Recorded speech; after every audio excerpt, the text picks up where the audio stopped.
A young boy died of an asthma attack because he was entirely neglected by his drug addict mother, a court heard. Tragic. Hakeem Hussein, 7, was found freezing outside his house in Birmingham in November 2017 and later died after being neglected by his mum, Laura. Heath, 39, Coventry Crown Court was told.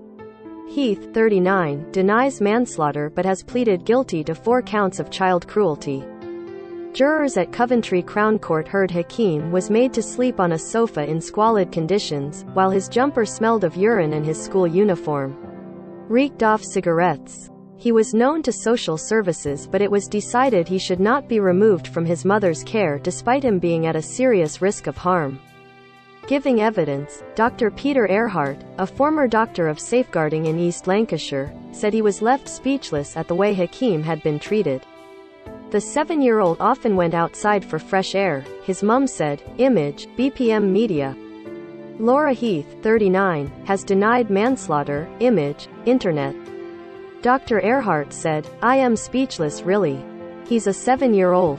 If your child's had asthma for several years, you get the smokers out the house. If it's still not working, you get help. You find a phone and you dial." In my opinion, she knew the previous night that Hakeem's asthma was not under control. Had she acted then, in my opinion, his deterioration would have been less severe and he would not have died. It's the failings in management of asthma that causes people to die. If managed appropriately, they would not die. In my opinion, this is the case for a photo from West Midlands Police showing the conditions of the schoolboy's home. Image, PA. Hakeem's asthma was entirely neglected. His mother ignored medical advice and whether he would require medical attention. It was uncontrolled as his mother did not attempt to control it. A child with asthma should not be in an environment with tobacco smoke. You should be aiming to not have your child in an environment with cigarette smoke. The kitchen in Hakeem's home. Image, PA. The court was told Heath had smoked heroin and crack cocaine in the 48 hours before her son's death, and he also had tobacco in his lungs. Jurors were told Heath had even used Hakeem's inhalers to smoke Class A drugs, despite his breathing getting worse day by day.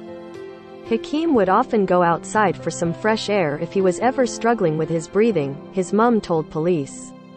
She said in her police interview after his death, "I had a funny feeling he had gone out in the night and fell asleep outside." Police outside the home in Birmingham where Hakeem was discovered. Image, BPM Media. Dr. Earhart added, "If you see your child is struggling with his symptoms, then clearly you are not doing the right thing for your child." The court heard previously that getting drugs had become the first priority in Heath's life above the welfare of her son. Heath, of no fixed address, denies gross negligence manslaughter. She has admitted 4 counts of child cruelty relating to neglect by failing to provide him with proper medical supervision and exposing him to heroin and crack cocaine. The trial continues.